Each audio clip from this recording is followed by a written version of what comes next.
എല്ലാവർക്കും നമസ്കാരം. ഒരു പുതിയ എപ്പിസോഡിലേക്ക് എല്ലാവർക്കും സ്വാഗതം. ഇന്ന് പരിചയപ്പെടുത്തുന്നത് കുരുമുളക് കൃഷിയിൽ അതുല്യനായ ഒരു പ്രതിഭയാണ്. പരിചയപ്പെടാം. എൻ്റെ പേര് ജോഷിയാണ്. ഓക്കെ. എനിക്ക് നേരത്തെ അറിയാമെങ്കിലും നിങ്ങൾക്ക് വേണ്ടിയിട്ടൊന്ന് പരിചയപ്പെടുത്തുന്നത്. ഞാൻ ഇവിടെ വെങ്ങല്ലൂർ മുത്താരങ്ങം എന്ന് പറഞ്ഞ സ്ഥലമാണ് ഈ സ്ഥലത്തിൻ്റെ പേര്. പിന്നെ എൻ്റെ ഒരു ആഗ്രഹമായിരുന്നു കൊടി കൃഷി ചെയ്യണമെന്ന്. അത് ഒരു 10 യോട് തുടങ്ങി 10 യോടും 10 ദിവസം പറിച്ചാൽ തീരില്ലാത്ത മുളകുമായിട്ടാണ് ഞാൻ എനിക്ക് കിട്ടിക്കൊണ്ടിരിക്കണം. ഓക്കെ. ഞാൻ കുറച്ച് കാര്യങ്ങൾ ചോദിച്ചറിയാൻ വേണ്ടിയിട്ടാണ്. ഓക്കെ. എൻ്റെ നാട്ടിലും ഈ പറഞ്ഞ പോലെ എനിക്കൊരു കുറച്ച് സ്ഥലമുണ്ട്. അപ്പോൾ അവിടെ ഇപ്പം നിലവിൽ ഒരു കൃഷിയില്ല. അപ്പോൾ നമുക്കും അറിയാം, മറ്റുള്ളവർക്കും അറിയാം എന്നുള്ള ഒരു ധാരണയിലാണ് ചോദിക്കാൻ പോകുന്നത്. ഒന്നാമത്തെ ചോദ്യം, ഇത് ഈ ഈ കൊടി കയറ്റി വിട്ടേക്കുന്ന മരത്തിൻ്റെ പേരെന്ന് പറയാമോ? കയറ്റി വിട്ടിരിക്കുന്ന മരം പൊങ്ങല്യം തേക്കുമാണ്. ഓക്കെ. പൊങ്ങല്യവും തേക്കും. നമുക്ക് നോക്കിയാൽ തന്നെ അറിയാം, വളരെ ദൂരത്തിൽ ഏറ്റവും ചുവട്ടിൽ നിന്ന് മുകൾ വരെ 40 അടി ആവറേജ് പൊക്കമുണ്ട്. 40 അടി പൊക്കത്തിൽ കാഴ്ച നിൽക്കുന്നത്, അടിമോള് ഒരുപോലെ കാഴ്ച നിൽക്കുന്നത്. ഓക്കെ. അപ്പോൾ ഇതിന്റെ ഒരു ടിപ്സ് എന്താന്ന് പറഞ്ഞു തരാം. എന്തുകൊണ്ടാണ് ഈ ചുവട് തൊട്ട് മുകൾ വരെ ഇത് കാഴ്ച നിൽക്കുന്നതിനുള്ള ഒരു രഹസ്യം കാണുമല്ലോ? കാഴ്ച നിൽക്കുന്നത് നമ്മൾ മനുഷ്യൻ ഭക്ഷണം കഴിക്കും മാതിരി തന്നെ ഓരോ കുരുമുളക് ചെടിക്കും ഭക്ഷണം അവർക്ക് വേണം. അതിന് ഒരു കൊട്ട ഉണക്ക ചാണകം, ഒരു മുഴുത്ത കൊട്ടയ്ക്ക് ഒരു കൊട്ട ചാണകം അതിൻ്റെ ചുവട്ടിൽ ചുറ്റും ഇട്ട് കൊടുക്കും. അതുകൊണ്ടാണ് അവർക്ക് അതിനുള്ള ആഹാരം, അതിനുള്ള ചുവടിന് തണുപ്പും ഭക്ഷണവും നിന്ന് കിട്ടും. അതുകൊണ്ടാണ് ഇതുപോലെ അടി മുതൽ മുകളിൽ വരെ ഒരുപോലെ കാഴ്ച കിടക്കുന്നത്. ഓക്കെ. അപ്പോൾ ഞാൻ ചോദിക്കുന്നത്, ഈ ചാണകം അല്ലാതെ മറ്റ് വളങ്ങളൊന്നും ഇല്ല? ചാണകം അല്ലാതെ ഒന്നും ചേർക്കുന്നില്ല, ചാണകം മാത്രം. ഓക്കെ. ഇത് സാധാരണ ഞാൻ കണ്ടിട്ടുള്ളത് ഈ മുരിക്കെന്ന് പറയുന്ന മരത്തിൽ മാത്രമാണ് കണ്ടിട്ടുള്ളത്, അല്ലാതെ ചില മരങ്ങളിലും കണ്ടിട്ടുണ്ട്. അപ്പോൾ എൻ്റെ അറിവിലേക്ക് ചോദിക്കുകയാണ്, അല്ലെങ്കിൽ എന്നെ മറ്റുള്ളവർക്കും കൂടെ അറിവൊന്നും കിട്ടുന്നതിന് ചോദിക്കുന്നത്, ഈ കുരുമുളക് കൃഷിക്ക് ഏറ്റവും അനുകൂലമായ മരങ്ങൾ ഏതൊക്കെയാണ്? അതുപോലെ തന്നെ ഈ ഏതൊക്കെ മരങ്ങളാണ് ഇതിന് അനുയോജ്യമല്ലാത്ത മരങ്ങൾ? ഏറ്റവും അനുകൂലമുള്ള കുരുമുളക് പിടിപ്പിക്കാൻ പറ്റിയത് പൊങ്ങല്യം, മഹാഗണി, പിന്നെ ആഞ്ഞിലി പ്ലാവ് ചോലയില്ലാത്ത സ്ഥലത്ത്. വെയിൽ ശരിക്കും അടിക്കും, വേറെ മരത്തിൻ്റെ ചോലയില്ലെങ്കിൽ പിന്നെ മാവ്. ഇതൊന്നും ചോല പാടില്ല, മറ്റുള്ള മരത്തിൻ്റെ ഇടയിലാവരുത്. ഫ്രണ്ടേജ് വെയിൽ കിട്ടുന്ന സ്ഥലമായിരിക്കണം. ചുരുക്കി പറഞ്ഞു കഴിഞ്ഞാൽ ചോലയുള്ള സ്ഥലം ഒഴിവാക്കിയിട്ട് ഈ പൊങ്കല്യം പോലെയുള്ള ഇലവ്, മുള്ളലവ് ഇങ്ങനെയുള്ളതാണ് ഏറ്റവും നല്ലത്. എല്ലാ മരത്തിലും നന്നായിട്ട് കായ്ക്കും, പക്ഷെ ചോല ഉണ്ടായിരുന്നു. ഓക്കെ. നല്ല വെയിലടിക്കണം. ഓക്കെ. ഇനി മറ്റൊരു കാര്യം ചോദിക്കാനുള്ളത്, ഇപ്പം നമ്മളിപ്പോൾ പൊങ്ങല്യം നട്ട് എത്ര നാൾ കഴിഞ്ഞിട്ട് നമുക്ക് ഈ കൃഷി ആരംഭിക്കാം? അതല്ലെങ്കിൽ ആദ്യം കുരുമുളക് ചെടി നടാമോ? ഇങ്ങനെയുള്ള സംശയമാണ് ഇനിയുള്ളത്. ആദ്യം നല്ല വിത്ത് കിട്ടിയാൽ ആദ്യം കുരുമുളക് തൈ വെക്കാം. പക്ഷെ അന്നേരം നമ്മൾ ടെമ്പററി ഒരു മുരിക്കും കാലോ വേറെ എന്തെങ്കിലും തളുപ്പ് കാരണം ചുവട്ട് വേര് ഉണ്ടാകുന്ന ചെറിയ കമ്പ് കുത്തി അത്തെ പിടിപ്പിക്കാം. അതൊരു 10 അടി കൂടുതൽ പാടില്ല. 2-ാം വർഷം അടുത്ത 2-3 വർഷം മറ്റേ മരത്തെ കയറ്റാവുന്ന രീതി അന്നേരത്തിന് അടിയിൽ നിന്ന് പിടിപ്പിച്ചിരിക്കണം വേറെ മരം. ഓക്കെ. ഈ പൊങ്ങല്യം തന്നെ ഈ കൃഷിക്ക് വേണ്ടിയിട്ട് തിരഞ്ഞെടുക്കാൻ ഒരു കാരണം കാണുമല്ലോ? ആ ഒരു കാരണം കൂടെ പറഞ്ഞു കഴിഞ്ഞാൽ. കാരണം ചോല ഉണ്ടാവില്ല, പൊങ്ങല്യത്തിന് ചോലയില്ല. അതിന് ചെറിയ ഇലയേ ഉള്ളൂ. മാർക്കറ്റിലൊക്കെ പൊങ്ങല്യത്തിന് നല്ല ഡിമാൻഡാണ്. ഒരു 60 ഇഞ്ചും ഉള്ള പൊങ്ങല്യം നല്ല ഡിമാൻഡാണ്. അപ്പൊ 2 രീതിയിൽ ഇന്ന് വരുമാനം. പൊങ്ങല്യത്തിന്റെ വിൽക്കുമ്പോൾ ഉള്ള റേറ്റും കിട്ടും, ആ ഒപ്പം തന്നെ ചെടിയിൽ നിന്ന് അത് വളരുന്ന അത്രയും കാലം ആദായം കിട്ടും. വർഷം 10,000 കണക്കിന് രൂപയാണ്. ഓക്കെ. ഇപ്പൊ ഇവിടെ എന്നെ കണ്ടത് ഏകദേശം 10ഓളം ചെടിയുണ്ട്. ഈ 10 ചെടിയിൽ നിന്ന് എത്ര വരുമാനം ഏകദേശം ഒരു വർഷം? ഒരു 40,000 മുകളിൽ എനിക്ക് ഈ 10 മരത്തേന്ന് മാത്രം കുരുമുളക് ഉണങ്ങിയതായിട്ട് കിട്ടും. 40,000 രൂപ കിട്ടുന്നുണ്ട്. അപ്പൊ എത്ര കിലോ കിട്ടുന്നത്? 80 കിലോ കുറയാതെ ഉണക്ക കിട്ടും. 80 കിലോ കുറയാതെ ഉണക്കയും കിട്ടുന്നുണ്ട്. ഞാൻ കണ്ടു ഈ ഏറ്റവും ചുവട് തൊട്ടും മുകൾ വരെ കുരുമുളക് കൈഫലമായിട്ടാണ്. അപ്പൊ അതുകൊണ്ട് അത് 80 കിലോ വരെ കിട്ടും. ഒരു ദിവസം പറിച്ച ഒരു മരത്തേന്ന് ഒരു ദിവസം പറിച്ചാൽ തീരില്ല. ഓക്കെ. പിന്നെ തൈ വിൽക്കുന്നുണ്ട്. തൈ ഇതുണ്ട്. ഇതിന്റെ ഈ വള്ളി ഇത് വിത്താ. ഇതിന്റെ ഈ വള്ളി കട്ട് ചെയ്ത് മണ്ണി കൂടിനകത്ത് പായി ഇപ്പൊ 1000ഓളം തൈ പായി നിൽക്കുക. നിൽപ്പുണ്ട്. പൊതു മഴ പെയ്യുമ്പോഴേക്കും അതെല്ലാം ഇറങ്ങിപ്പോകും. ഓക്കെ.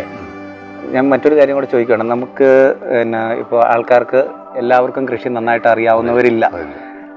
ഇനി അറിയാവുന്നവർ എല്ലാവരും ചെയ്തു കൊടുക്കുന്നവരുമല്ല.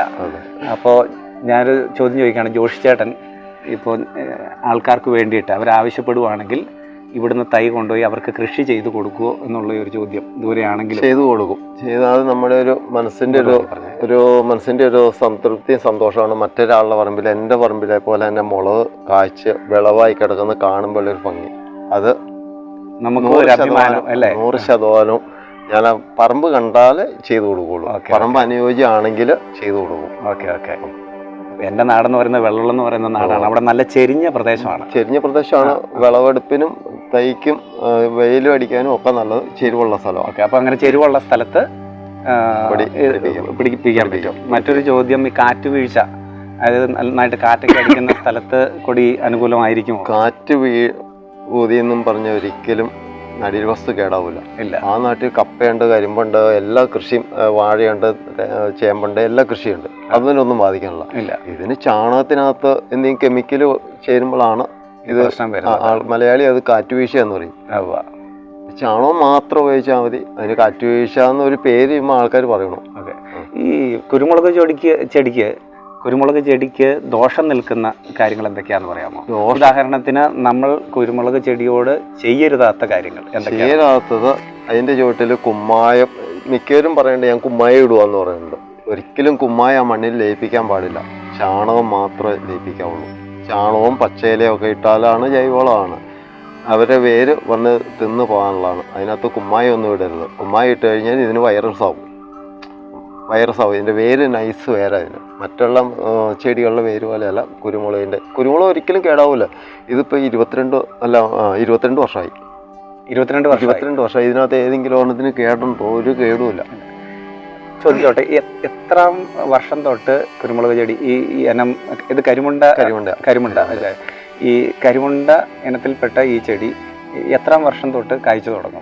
ഇപ്പം ഈ മെയ് മാസത്തിൽ ഈ തൈ മണ്ണിൽ കൂട്ടിന്ന് കട്ട് ചെയ്ത് മണ്ണിൽ കുഴിച്ചിട്ട് വെച്ചിരുന്നാൽ ചാണകമൊക്കെ ഇട്ട് നമ്മൾ ഒരു വർഷം ആ വേനൊക്കെ നനയ്ക്കണം. ഒറ്റ വർഷം. അത് കഴിഞ്ഞാൽ ആ മഴക്കാലം കഴിഞ്ഞാൽ തിരിയിടും. ഒറ്റ വർഷം കൊണ്ട് തിരിയിടും. ഈ കുരുമുളക് കൃഷിക്ക് ഏറ്റവും അനുകൂലമായ സമയം മെയ് മാസമാണ്. ഞാറ്റുവേല ആ സമയത്താണ് കൃഷി എല്ലാം ചെയ്യുന്നത്. ആൾക്കാർ ഇപ്പോഴും തൈ വേണമെന്നും പറഞ്ഞാണ്ട് എൻ്റെ അടുത്ത് തന്നെ. ഇപ്പൊ തൈ എന്ന് പറഞ്ഞ സമയമല്ല, തൈ കൊണ്ടുവച്ച് പിടിക്കുകയില്ല. ഈ വെള്ളമുള്ള പ്രദേശത്ത് കൊടി അനുകൂലമാണോ? ഏറ്റവും അനുകൂലമായ സാഹചര്യം ഏതാ? വെള്ളം ഈ ഉറവ പോലെ നനഞ്ഞ് എപ്പോഴും കിടക്കാൻ മണ്ണിലാവുമ്പോൾ പഴുത്തു പോകും. കൊടി ചെടി അഴുകാനുള്ള സാധ്യത, അതിന്റെ വേര് ചീഞ്ഞു പോകും. ഇല്ലെങ്കിൽ ആഴത്തിൽ വെള്ളം ഒഴുകിപ്പോകാനുള്ള സംവിധാനം അവിടെ അതിന് ചോട്ടി മണ്ണ് പൊങ്ങി നിന്നാൽ മതി. കൊടി നിന്നു. കൊടിയുടെ വേര് ഒത്തിരി അകലേക്ക് പോകില്ല. അതിന് ചുറ്റുവട്ടം അകലേക്ക് ഇതിന്റെ വേര് പോകാനുള്ള ആരോഗ്യമില്ല. അടുത്ത് അതിന്റെ വേര് നിൽക്കുള്ളൂ. ഓക്കെ. അപ്പോൾ അതുപോലെ തന്നെ ഈ കൊടിയെ ഉപദ്രവിക്കുന്ന ഇൻസെക്ട്സുകളുണ്ടല്ലോ, ഉദാഹരണത്തിന് അങ്ങനെ ചെറിയ പ്രാണികളുണ്ടല്ലോ. ഇല്ല, എനിക്കതിനെക്കുറിച്ച് ഒന്നും ഇതുവരെ അനുഭവം ഉണ്ടായിട്ടില്ല. ഇപ്പം നമുക്ക് നല്ല ആരോഗ്യമുള്ള മനുഷ്യന് നല്ല എനർജി ഉണ്ടെങ്കിൽ ആ മനുഷ്യന് അതിനെ ആരോഗ്യമുണ്ട്. അപ്പൊ അത് ഈ ഇടുന്ന വളത്തിനെ ആശ്രയിച്ചിരിക്കും. ഓക്കെ. മനുഷ്യൻ കൊടി നട്ട് കഴിഞ്ഞാൽ ഒരു വർഷത്തേക്ക് അതിന്റെ ചുവട്ടിലേക്ക് പോകില്ല. അന്നേരത്തിന് അത് ഉണങ്ങിപ്പോകും. ഒരു വർഷം ഒരു കപ്പ് വെള്ളം വെച്ച് ചുമ്മാ ഒന്ന് തളിച്ചു കൊടുത്താൽ മതി. അടി ചാണകം അടക്കണം, ഉണങ്ങൂല. ഇപ്പം ഞാനിവിടെ വന്നപ്പോൾ ശ്രദ്ധിച്ചു, ഇതിൻ്റെ ചോട്ടിൽ അധികം മറ്റ് എന്താ പറയണേ ചെടികളൊന്നും അധികം ഇല്ല. അപ്പം അത് ഈ പറയുന്ന ഇവിടെ വളരുന്ന മറ്റ് എന്താ പറയണേ, അതിന് പറയുന്ന ഈ വേസ്റ്റ് ആയിട്ട് വരുന്ന പറയാൻ പറ്റില്ല എങ്കിലും മഴ പെയ്യുമ്പോൾ വേസ്റ്റും പള്ളയും ഉണ്ടാവും. ഞാൻ പലയിടത്തും ചെന്ന് കണ്ടേക്കണ ആൾക്കാർ തൂമ്പ എടുത്ത് കൊടിയുടെ ചോട് ചെത്തിക്കൂട്ടും. അത് ചെയ്യാൻ പാടില്ല. ഒരിക്കലും ഉപയോഗിക്കേണ്ട കാര്യമില്ല. അതിന്റെ ആവശ്യമില്ല. ചാണകം മാത്രം മതി. അതിന്റെ ചോട് ഇളകി കിടക്കും. പിന്നെ അതിന്റെ ചോട്ടി മണ്ണ് വെട്ടി കൊടുക്കാൻ പോകേണ്ട കാര്യമില്ല. അതുപോലെ തൂമ്പ വെച്ച് കിളക്കുകയോ വേണ്ട.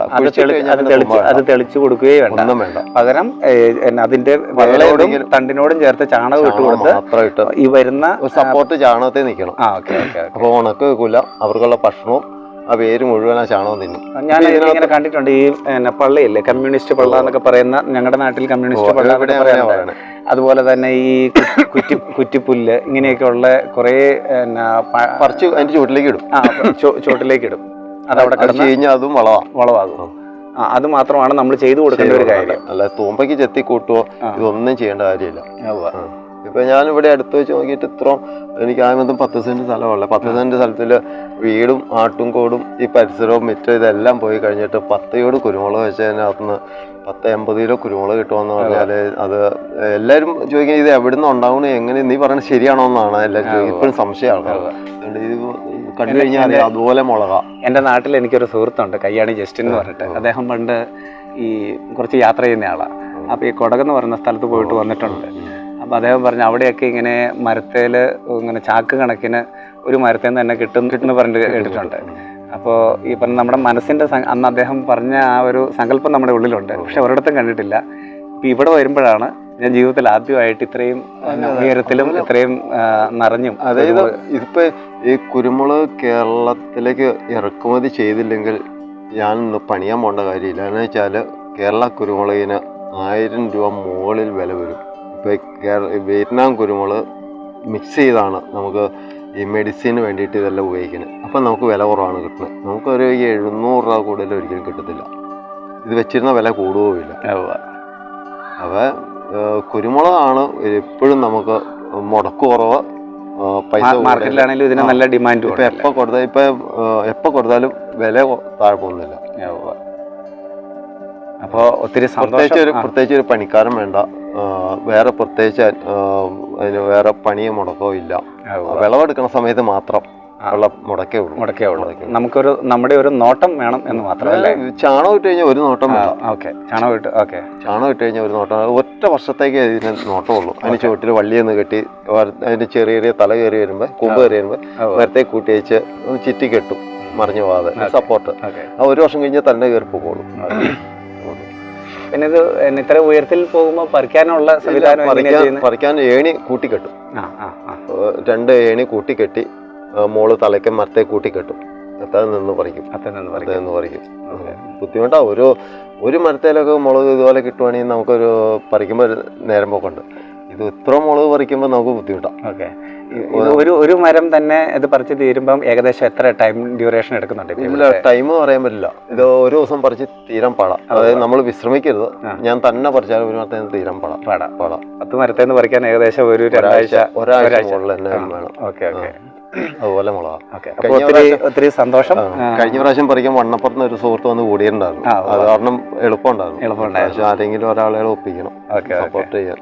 അപ്പോൾ ഒത്തിരി സന്തോഷം ജോഷി ചേട്ടൻ്റെ വീട്ടിലെ ഈ കൃഷിയിടം കാണാനായിട്ടും. മറ്റുള്ളൊരു ഇത് വലിയ മുടക്കില്ല. 4 മരത്തെ കുഴിച്ചിട്ട് കഴിഞ്ഞാൽ ഇതുപോലെ ഉണ്ടാവും. എവിടെയാണെങ്കിലും ഇത് ഇങ്ങനെ തന്നെ ഉണ്ടാവും, എവിടെയായാലും ഉണ്ടാവും. അവർക്കുള്ള ഗൈഡൻസും പിന്നെ ഇത് അറിയാമെന്നല്ല. 2 ദിവസം എൻ്റെ കൂടെ ഇത് ഒന്ന് കണ്ടു കഴിഞ്ഞാൽ അവർക്ക് സ്വന്തം ചെയ്തോളാം. നമ്മൾ ഈ ആൾക്കാർ രാവിലെ വൈകുന്നേരം ഓടാൻ പോണ സമയം കൊണ്ട് ഒരു ചുവട് 4 കുരുമുളക് ഉണ്ട്, അതിൻ്റെ ചോട്ടിക്കട ചുമ്മാ നോക്കുമ്പോൾ അവർ ഓടേണ്ട കാര്യമില്ല. അവർക്ക് ഓടേണ്ട കാര്യമില്ല. ഇതിൻ്റെ ചോട്ടിക്കട ഒന്ന് നോക്കുമ്പോൾ അവരുടെ മനസ്സും ശരിയാവും, അവർക്ക് നല്ല എനർജി ആവും. ഈ ചുമ്മാ ഇരിക്കുമ്പോൾ ഇതിൻ്റെ ചോട്ടിക്കട ഒന്ന് നടന്നാൽ മതി. അതൊക്കെ ഉള്ളൂ. അപ്പോൾ സന്തോഷം. കാണാം. കുരുമുളക് കൃഷിയിലെ ഒരു അതുല്യനായ പ്രതിഭയാണ് നമ്മളിന്ന് പരിചയപ്പെട്ടത്. അപ്പം നമുക്ക് ഈ ചെടിയെക്കുറിച്ചും അതിൻ്റെ കൃഷി രീതിയെ പറ്റിയും ഒക്കെ വളരെ നല്ല രീതിയിൽ ജോഷി ചേട്ടൻ വിശദീകരിച്ച് തരികയായിരുന്നു. കുരുമുളക് കൃഷിയിൽ അതുല്യനായ ഒരു പ്രതിഭയാണ്, വ്യത്യസ്തമായ രീതിയിൽ കൃഷി ചെയ്യുന്ന ഒരു അതുല്യനായ മനുഷ്യനെയാണ് നമ്മൾ പരിചയപ്പെട്ടത്. ഒരു വർഷം 10 ചെടിയിൽ നിന്ന് ഏകദേശം 80 കിലോ ഉണക്ക കുരുമുളക് സംഭരിക്കുന്ന വളരെ ചുരുങ്ങിയ അല്ലെങ്കിൽ ഏരിയ കുറഞ്ഞ സ്ഥലത്ത് കൃഷി ചെയ്ത് വളരെ വിജയം കണ്ടെത്തിയ ഒരു മനുഷ്യനെയാണ് നമ്മൾ പരിചയപ്പെട്ടത്. അടുത്ത ഒരു എപ്പിസോഡുമായിട്ട്, അപ്പോൾ ഇന്ന് സമയപരിമിതി മൂലം നമ്മളിവിടെ വെച്ച് ഈ സംഭാഷണം വൈൻഡപ്പ് ചെയ്യാണ്. മറ്റൊരു എപ്പിസോഡുമായിട്ട് നമുക്ക് വീണ്ടും കാണാം. അതുവരെ എല്ലാവർക്കും ഓക്കെ കാണാം. ശരി.